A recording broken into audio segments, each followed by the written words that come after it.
Bom dia para todos. Um prazer estar aqui com vocês.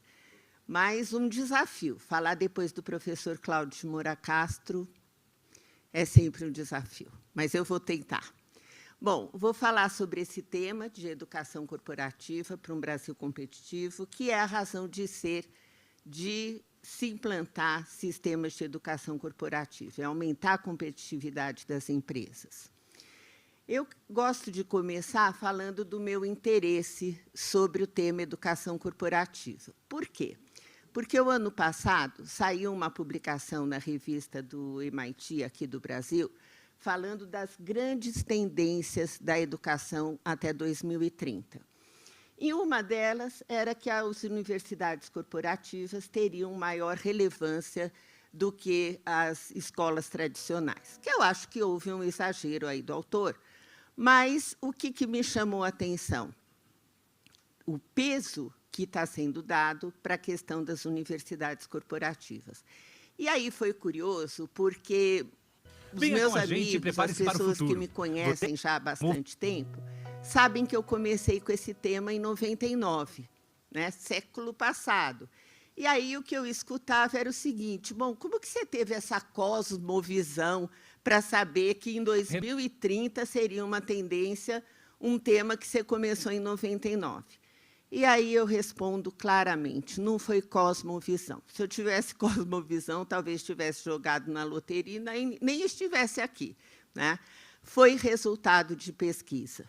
Foi resultado da minha tese de doutorado que me inspirou. Não que já os economistas lá da Escola de Chicago não tivessem, né, já na década de 70, ganharam o Prêmio Nobel falando da importância do capital intelectual para o desenvolvimento das nações.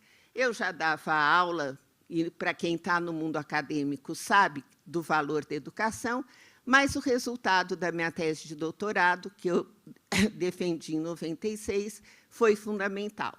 Não vou aqui defender a tese de novo, mas, no fundo, era o seguinte: era a modernidade na gestão de bancos, o único banco considerado moderno. E interessante, viu, professor Cláudio, é que todo o conceitual para definir o que era uma organização moderna veio a partir do que era uma sociedade moderna, de filósofos, Alain Touraine, Marshall Berman, Fausto de Goethe, e de alguns brasileiros também, Raimundo Faoro, Cristóvão Buarque. Então, aí eu fiz essa transposição do que era uma sociedade moderna para as dimensões de uma empresa moderna, e não existe sociedade nem empresa moderna sem um perfil de pessoas igualmente moderno. E aí esse foi o desafio, né? Para mim, pelo menos na época, que era dar tratamento estatístico mais sofisticado, que permitiu ver que o banco considerado moderno ele tinha características modernas e um perfil de gestor moderno. E o que era a dimensão discriminante desse perfil de gestor? Educação, né? E não educação no sentido da escolaridade apenas, mas educação no sentido do alinhamento com a cultura da organização. E foi a partir daí, depois que eu passo, né, 6 meses respondendo lá o Jacques Markovitch, que foi da banca, eu respiro e falei: vou começar a ver aqui agora o que as empresas estão fazendo de diferente em termos de educação, e não mais só em termos de treinamento. E foi aí que, no começo de 98, eu li essa matéria da revista Exame, cuja manchete de capa era Como não torrar dinheiro em treinamento, e foi a primeira vez que eu vi uma matéria grande falando de universidades corporativas. Tanto as aqui do Brasil, a Algar, Brahma, Accor, McDonald's, como também as do exterior, GE, GM, Disney, Motorola. Aí eu falei: então vou tentar aqui saber o que tem realmente diferente nessas universidades corporativas. Em 98, né, lá pelo segundo semestre, eu fui para os Estados Unidos fazer um programa de professor visitante na Wharton School e fiquei participando dos eventos da Jeanne Master, que foi a precursora para o mundo desse tema universidade corporativa. Quando eu voltei, publiquei esse livro. Eu ia trazer e acabei esquecendo na saída. Esse livro tinha uma coisa muito moderna. Ele foi publicado em 99. Ele tinha um CD com todo o conteúdo digitalizado. Eu tenho o CD até hoje, não abre em lugar nenhum, obviamente, né? Mas era o que havia de moderno, ter um CD com todo o repertório digitalizado. Bom, e foi a partir daí, então, que eu embarquei nesse tema de educação corporativa e devo confessar, ele paga as minhas contas até hoje, né? Tanto atuando na consultoria, cursos, publicações, é o que tem regido a minha vida profissional desde 99 para cá. E esse livro teve uma coisa que eu acho muito importante. O prefácio dele foi feito pelo então ministro da Educação, Paulo Renato Souza. E isso já quebrava uma resistência que muita gente tinha. Bom, a educação corporativa veio para competir com o sistema formal de educação, e o próprio Paulo Renato falava isso. Educação, quanto mais a gente tiver de qualidade, é bem-vinda, seja das empresas, seja do sistema formal. E eu lembro que ele sempre enfatizou isso, que o bom sistema educacional tem que desenvolver nas pessoas a capacidade de aprender permanentemente e, para isso, leitura, compreensão e domínio de cálculo são ferramentas fundamentais. Tem uma dúvida frequente, ainda hoje eu escuto isso quando faço palestra. Bom, mas universidade corporativa e sistema de educação corporativa são conceitos diferentes? Já escutei isso de empresa, inclusive, que tem uma excelente universidade corporativa. Não são. A minha maior prova são os livros da Jeanne Master, que foi a precursora desse tema nos Estados Unidos e para o mundo, e o mesmo livro que ela lançou nos Estados Unidos, Corporate University, ela lança no Brasil, Educação Corporativa. Por que isso? Porque o conselho editorial da Macron Books, à época, falou, olha, lançar um livro, Universidade Corporativa, pode criar alguma animosidade com as universidades tradicionais.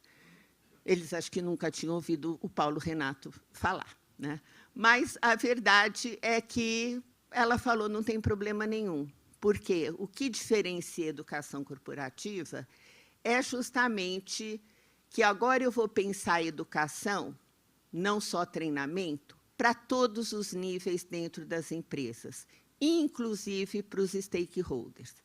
Ou seja, eu estou falando dos mesmos princípios, das mesmas práticas, só que agora educação não é mais desenvolver uma habilidade individual, né? Eu estou falando de valores, eu estou falando de ter uma visão da estratégia da organização. E esse é o conceito aí da grande gurua, né? É um conceito que surge diretamente ligado à estratégia de negócio. E ela já falava, na época, que o sistema, uma universidade corporativa, ela deve formar, né, ela deve ser um guarda-chuva estratégico. Eu acho que era a palavra que ela tinha na época para um olhar sistêmico, para um ecossistema, né? Mas era isso, eu vou desenvolver pessoas, não só os funcionários, fornecedores, distribuidores, até a própria sociedade, a própria comunidade. E é interessante, porque ela afirmava claramente isso. Eu estruturo esse sistema a partir das competências estratégicas da organização, que depois eu desdobro em competências individuais, né? Então, eu tenho o perfil de competências que eu quero para cada público, dentro e fora da empresa, para daí, sim, desenhar soluções de aprendizagem. Então, é um sistema pautado pelo conceito de competência e esse entendimento diferenciando o que é competência estratégica, característica que a empresa tem que ter, e competência individual é fundamental. Aqui eu vou passar muito rápido, tem muita coisa aqui de pesquisa que eu mostro só para ilustrar o meu raciocínio, mas eu não vou ficar lendo. E esse material vai estar depois disponível para vocês, porque tem letrinha pequena que nem eu aqui de pertinho vou conseguir enxergar também, apesar de ter trazido óculos. Então, algumas evidências do quanto esse tema vem ganhando destaque. Tem esse ranking do LinkedIn, que classifica as 25 melhores empresas para a carreira no Brasil, e sou eu que faço, viu, Cláudio? Não é inteligência artificial. Faço a conta lá, vou vendo quantas dessas têm universidade corporativa. Do ranking desse ano, das 25, 80% têm universidades corporativas. Isso não prova nada, mas é uma evidência grande, principalmente se a gente olhar o perfil dessas empresas e o que sempre me chama a atenção, as que estão em primeiríssimo lugar, basicamente bancos, né? E todos eles têm universidade corporativa. E aí eu sempre escuto, mas que banco tem muito dinheiro? Olha, eu nunca vi banqueiro rasgar nota de R$100. Se eles investem e são realmente orçamentos milionários, é porque isso é percebido que dá resultado. Também tem a pesquisa feita pela FIA, em parceria com o Estadão, dos lugares mais incríveis para trabalhar. Eu fui na premiação desse ano, eles classificam entre pequena, médio porte e grande porte, e eles têm um índice da experiência do empregado, que é o que dá a classificação. Eu peguei as 20 empresas com os índices mais altos, ou seja, mais favoráveis, em termos da experiência do empregado. Dessas 20, 18 têm universidades corporativas. Então, também acho que é uma evidência grande do quanto isso está sendo valorizado nas organizações. E o livro que eu lancei, viu só, Marromete, eu trouxe.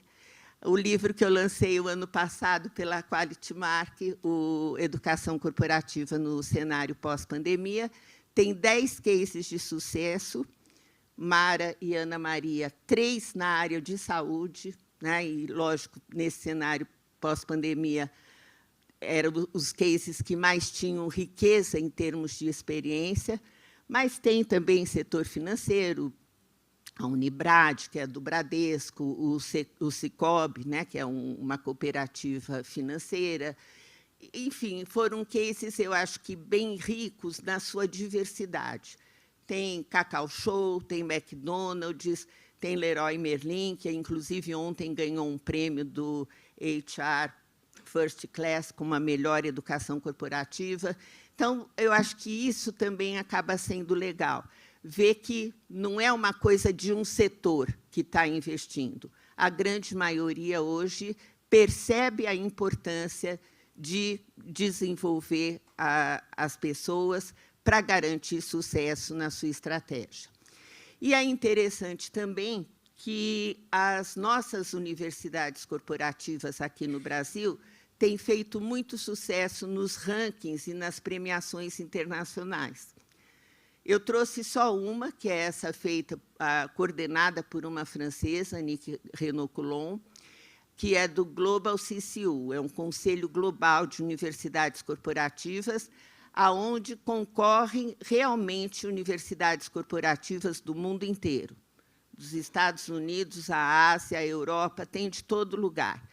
E as nossas têm feito um papel muito bonito. Então, é uma premiação bianual. 2015, Banco do Brasil ganhou como a melhor do mundo.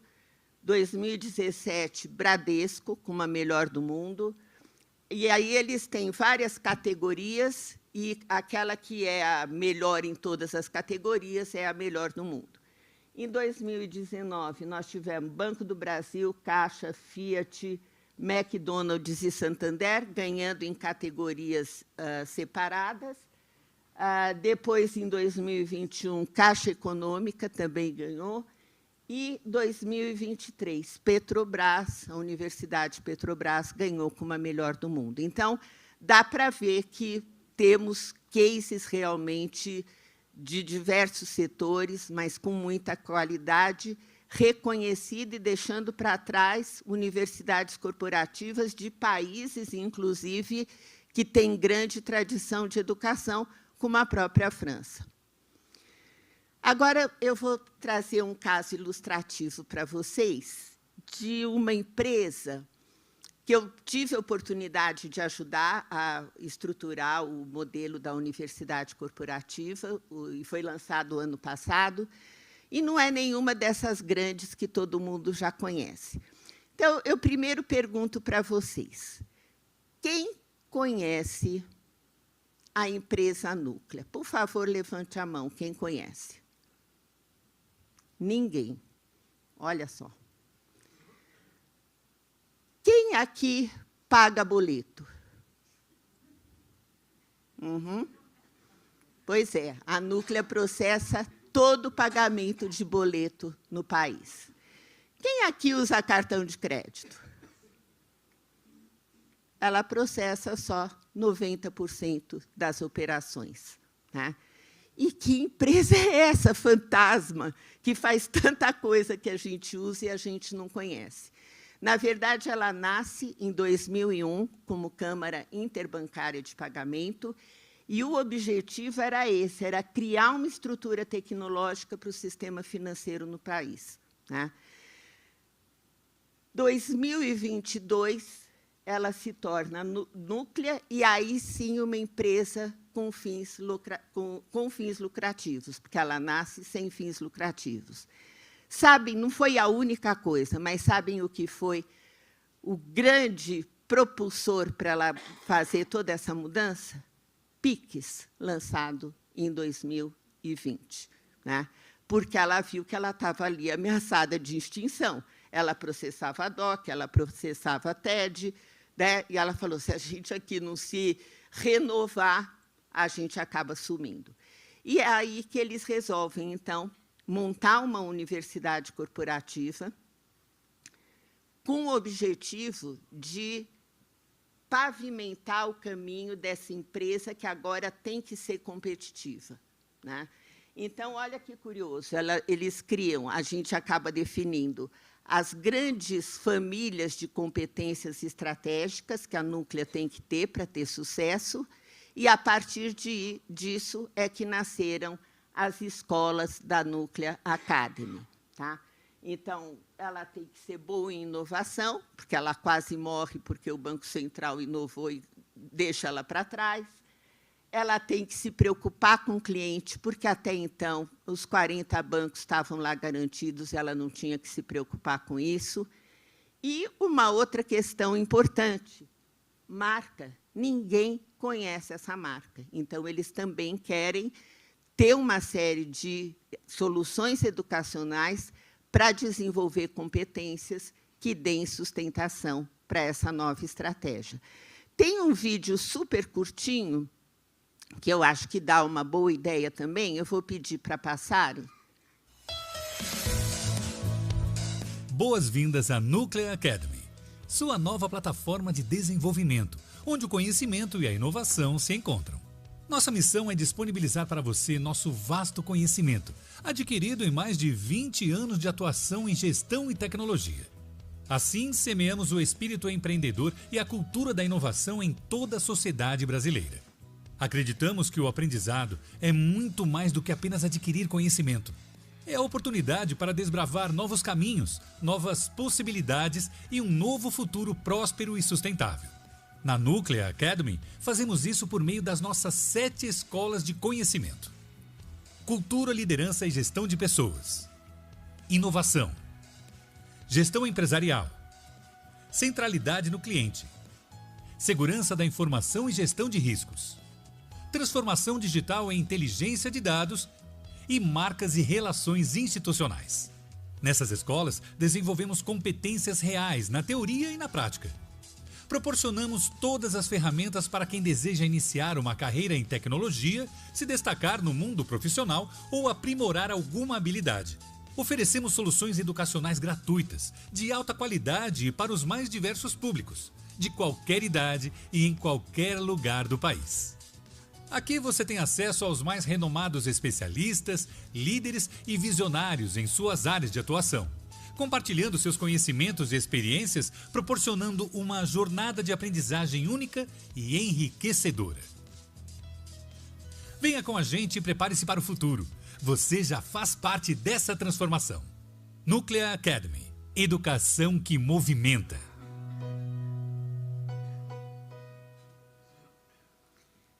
Legal. Se puder voltar para a minha apresentação, por favor. Está aqui. Eu vou aqui agora falar também rapidamente. Eu faço a cada 3 anos uma pesquisa nacional de educação corporativa, desde 2009. Esse ano, 2024, foi ano de realização dessa pesquisa. A gente está terminando ainda de preparar, de finalizar os resultados que vão ser apresentados no dia 6 e 7 de dezembro, no Simpósio Internacional de Educação Corporativa. Nós tivemos praticamente 100 questões. Todo ano a gente quer reduzir esse questionário. Aí os patrocinadores, os apoiadores, os parceiros, eu quero que nessa versão aprofunde tal tema.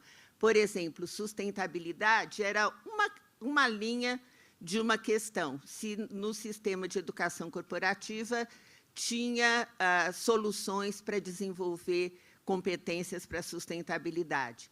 Nessa versão agora, não por acaso, ela virou um bloco temático, aprofundando realmente a questão da sustentabilidade. São 14 blocos, o principal respondente é o principal gestor da educação corporativa. Fizemos aí a coleta de dados de julho a outubro, por isso que eu falei, estamos agora correndo para finalizar, e é uma realização do Programa de Gestão da Educação Corporativa da FIA, que eu coordeno. Então, aqui só alguns highlights. Foram 118 respondentes válidos, predominantemente empresas privadas.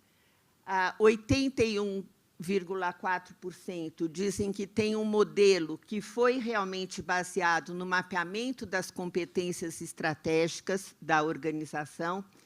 83% estão vinculados à área de recursos humanos, porque isso não é regra, às vezes tem alguns vinculados à área de marketing. Fazem gestão da marca, 62%, e aqui uma coisa diferente, que vem crescendo. 8,4% comercializam alguns serviços, alguns produtos. E 74,6% tem um modelo de governança, isso também vem crescendo. E por que esse modelo de governança é fundamental? Para garantir o envolvimento dos líderes das áreas de negócio no desenho, nas prospecções que são feitas para soluções de aprendizagem. Não é algo que pode ficar só na responsabilidade da área de educação corporativa. Também eu achei interessante que 49%, e é o que está aqui, né, hoje começam a estruturar multiplicadores internos. Isso também foi algo apontado pelos parceiros esse ano, que eles queriam saber mais. Agora, só o que me chamou a atenção negativamente é que 60% discordam, parcial ou totalmente, de que esses multiplicadores são preparados para atender o público de PCDs. Então, esse também foi um item que chamou nossa atenção. Estou aqui só, eu não vou ler tudo, esse material, como eu disse, vai estar disponível depois para vocês, só alguns pontos que me chamaram a atenção, com relação a metodologias ativas. Então, realmente concordam que realmente que os colaboradores demonstram mais engajamento com metodologias ativas. Aqui também um item que entrou, se os programas são uma importante ferramenta para a promoção da saúde e bem-estar, que também foi algo que a gente acabou incorporando, não só nessa pesquisa, mas desde a pesquisa em 2001 e 2021, pós-pandemia. Incluímos um bloco, dessa vez, né, com a ajuda aí do Haroldo, de qualidade. Então, desses 6 aspectos mencionados, eu não vou ler tudo, cultura de qualidade, se são trabalhados conceitos, avaliados resultados, certificações, a nota era de 0 a 10, em função da importância desses temas, e o que a gente vê é que, praticamente, a maioria, mais de 60% dos respondentes, ficaram com as notas entre 8 e 10. Ou seja, às vezes as pessoas falam, mas qualidade é um tema já tão antigo, mas continua sendo fundamental. A gente não fala de educação, não fala de inovação sem qualidade. E o tema sustentabilidade, também não vou ler tudo, mas o que a gente perguntava, se sustentabilidade é um objetivo estratégico da organização, 85% disseram que sim. Agora, olha lá, mais um destaque também para a questão de saber que perfil se quer desenvolver. Se foi realizado um mapeamento do perfil de competência individual para desenvolver as soluções educacionais para o desenvolvimento da sustentabilidade. E aí o percentual foi muito baixo. Ou seja, como que eu desenvolvo esse perfil se eu não defino que perfil é esse? Exatamente o que o professor Cláudio também mencionou com relação à educação geral.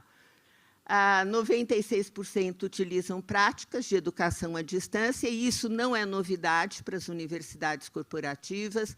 55% têm um LXP e utilizam modelos híbridos. Tá? Para quem tiver interesse, há a possibilidade de participar online. Depois eu vou passar esse link para o Haroldo e pode distribuir para as pessoas participarem.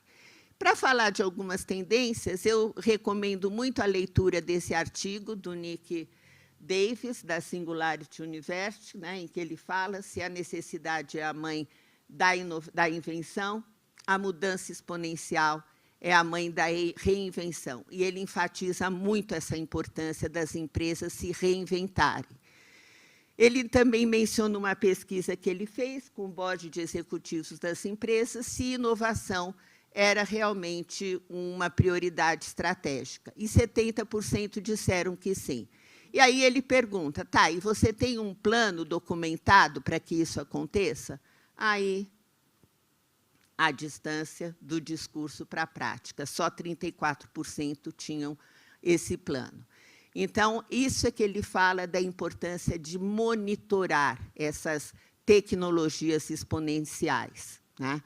E aí eu me lembrei também de um artigo que eu já tinha lido há um tempo atrás, desse professor da London Business School, é um artigo de 2013, que ele fala da importância, o sucesso, mais do que bom produto, requer uma estratégia eficaz para gerenciar o seu ecossistema. E todo o modelo, toda a discussão que ele faz é com base na ascensão e queda do BlackBerry. Não sei se vocês tiveram, eu tive o meu e adorava, né? E, para quem não conhece mais a fundo a história, esse filme eu acho que é genial, foi lançado ano passado, e conta como que uma empresa que foi genial, disruptiva, né, é o berço do smartphone, hoje ela sobrevive porque ela também era muito forte em... está cortando aqui, calma. Em segurança da informação. Então, se a gente quer reinventar as empresas, a gente precisa reinventar as pessoas. Vou aqui fazer coro também com o professor Cláudio de Moura Castro. Esse é um relatório do World Economic Forum, que, na verdade, fala da importância das humanidades e como que a inscrição nesses cursos de humanas cresceram muito nos Estados Unidos e que mesmo em áreas não relacionadas, como tecnologia, esses temas têm crescido. E aí, achei legal trazer o seu artigo do mês passado do Estadão, que fala disso. O bom profissional pode ser inculto? Não, e aí vocês já tiveram ao vivo o que ele, na verdade, fala aqui no artigo. E, para finalizar, juro por Deus que eu acabo, eu só queria falar umas imagens, porque a gente ainda sabe que imagem tem esse poder. Eu tenho um filho que mora na Califórnia, e sempre que eu vou para lá, eu procuro visitar algumas dessas empresas de tecnologia, e, no começo desse ano, fiz a visita à Google Experience. Essa é a loja do Google. Tudo nela remete a trechos de poema, a trechos de livros, de literatura, e esse painel enorme, gigante, arte, né?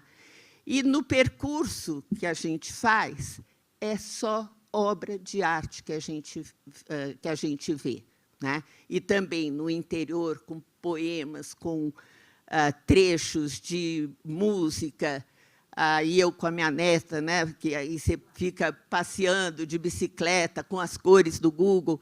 Então, o que eu volto é isso. Como que uma empresa que é DNA puro de tecnologia está tão preocupada com a questão da arte, das humanidades, da literatura? Se não é esse o futuro que nós queremos, não tem outra saída. É educação, educação e educação. Muito obrigada.